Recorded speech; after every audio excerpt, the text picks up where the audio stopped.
welcome to Reelin Films. I do hope that you enjoy this video. Don't forget, if you have not yet subscribed to our channel, hit that like button, subscribe, and hit that bell. Like that you guys can get notified for anything and everything movie and series related here at Reel in Films. I hope you enjoy this video. Good afternoon, Jade. How are you doing today? I'm well, thank you. I'm so excited to meet you. Same here. So today we're going to be talking about the film Miller's Girl. It's your directorial debut as well. You are the writer of the film. How excited are you that we're very close to release? Oh my God, I'm over the moon. I'm over the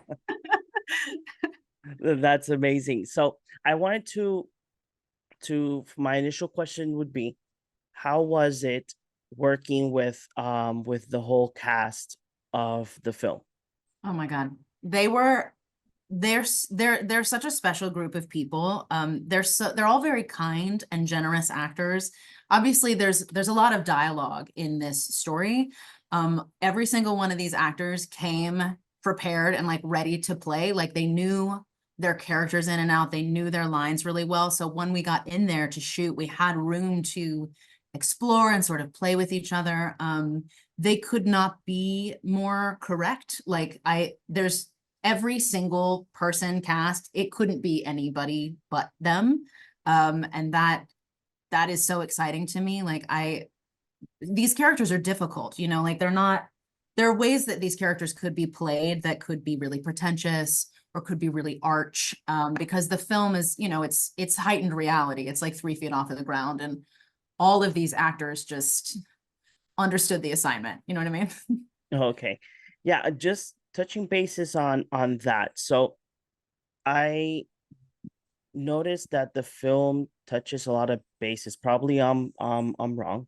But what I mainly notice is that the Miller's Girl is is focused on this reality in, I would say, in the world of literature, on how a young female falls in love with an adult man, and it explores that factor because that's what you see mostly on Jenna's character. She refers a lot into literature, especially with the author that she chooses is throughout the film.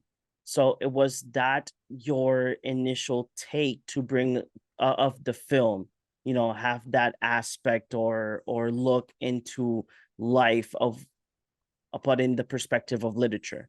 Yes, absolutely. I think Cairo, I mean, if you look at Cairo, she lives in this big mansion by herself. She hardly ever sees her parents, but all of the books she has, all of the movies she watches are 18th, 19th, 20th century literature and films, which are inherently problematic, right? Because they are way behind the curve of feminism. So her expectations of romance, what romance is inherently misguided, like very misguided. And she's also, this story is a Southern Gothic, and I think, good Southern Gothic has a ghost, and that's Cairo, but it's also John. John feels like a ghost in his life with his very successful wife, who is an author. John also, I mean, in the snippets we get of his book, is also deeply romantic. These are two romantic people with problematic views of what romance is, but that's all based on the literature that they read. It's all based on the things that they consume. Cairo can't get outside of her space there's no way for her to have experienced more of life because she's not a prisoner in her house, but kind of, because she's got to go to school and live there. So her literature informs who she is. Beatrice's literature informs who she is. John's literature informs who he is. Boris obviously is very well read as well. Winnie is everything. Winnie's a painter and a reader. Like they're all very literate. I wanted characters that had all of the language at their disposal and none of the means to communicate. And what inspired you to bring this film to the big screen? Well, it was originally a play that I wrote. I wrote it as a play for a friend of mine. I had never written before. I wanted to create. I've never written a single thing like that, and I wanted to create something for her. So I asked her if she could play any character, what would she play? And she said Rhoda Penmark from The Bad Seed, who, if you recall, is a psychopathic killer child. So I knew I wanted to write a villain. And I had set out to do that. And in the original play, Cairo is a villain. And when Me Too happened, I suddenly was stunned that I had written not one villain, but two. And not only were they, and I use the word villain lightly because none of the characters in this movie are all the way good or all the way bad, but suddenly having two characters who were gray around the edges, I think like real people, made for a much richer piece. So in developing it to screen, I knew that I had this opportunity to create sort of this very, very dark fairy tale with characters who did not fit the binary like we're used to seeing. There's not a perfect victim. There's not a perfect villain, but we have this like beautiful, terrifying, you know, place that they exist in, and this heightened reality where these characters can be fully realized. Were there any challenges while filming? You know, I've been asked this question a few times, and I'm so sorry to tell you, no. No. It's fine. It actually was it was almost perfect. Like everything was so fun and so good. It was like summer camp. Like it was no, it was a blast. Is there any moment on the film or when you were on set that you take as a memory to heart? Ooh, what a good question. Yeah, we shot, so the interiors of Cairo's house are my house, this house that I'm sitting in right now. Oh, okay. And so I and my partner lived upstairs, Mary Margaret, our producer, and her partner lived upstairs, and the set was downstairs. And it was, I very, very vividly remember coming down on an early morning before the crew got here, and the whole set was set. And it was this very surreal, magical, unbelievable moment of my whole world in one place together. That was, and Mary Margaret is also my best friend, so that was also really exciting. And we were just all together in this kind of we were in a magical realism moment then. That's one of my favorite moments. That's amazing. And how is it, how is working with Jenna and Martin? Oh my God. You're working with two amazing stars. So I how was it mean, working with them? a dream. It was, I think because I'm a dialogue writer, having actors who can handle the language so well was really exciting. And not just Jen and Martin, truly every single person in the cast could handle that language, which was amazing.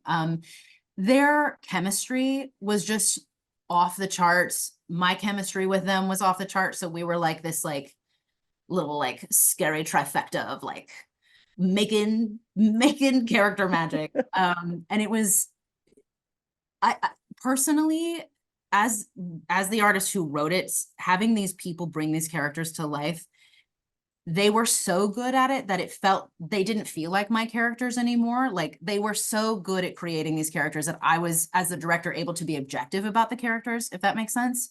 They just made them so entirely what was in my mind and so completely their own.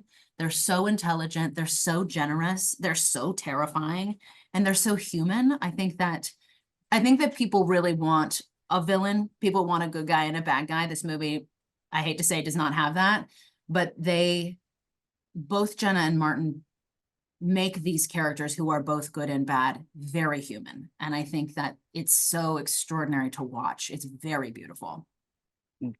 Going into that aspect of writing, you did get to work with Marvel for the Doctor Strange film.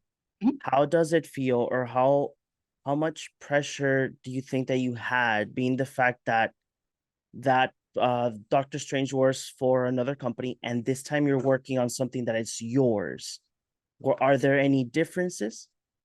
Yes, of course. I mean, Marvel is it's that's huge. They're so huge. And they have like timelines for their stuff. I mean, COVID obviously messed all of that up. But you know, even when I was at Marvel, like I don't know that it felt like pressure. It was really fun. Everybody over there like really loves their job. So we all it was like getting to play every day. Okay. So that yeah, so like the only pressure that was over there was like a deadline. And then this didn't really feel like pressure either. I've been very I practice a lot of gratitude. And so maybe I'm just in like a really good space with it, but my whole career has been really fun. Like it's all been really fun. And I'm it doesn't feel like pressure because I get to do what I love to do. So it's like, of course, there are like nerves and um, there's like you don't know what people are going to think of it, but it's exciting more than it is anything else. I'm just so thrilled that I get to do this.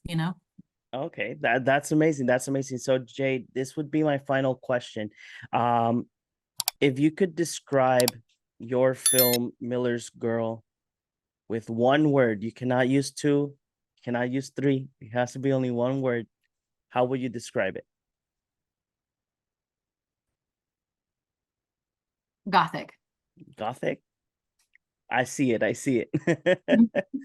Jay, thank you very much for giving us the time to talk about Miller's Girl. And I am super excited for the release. And I hope that we get to see each other once again. Thank you so much. I hope so too. This was Thank, really great. thank you very much. Thank Bye you. bye. Bye.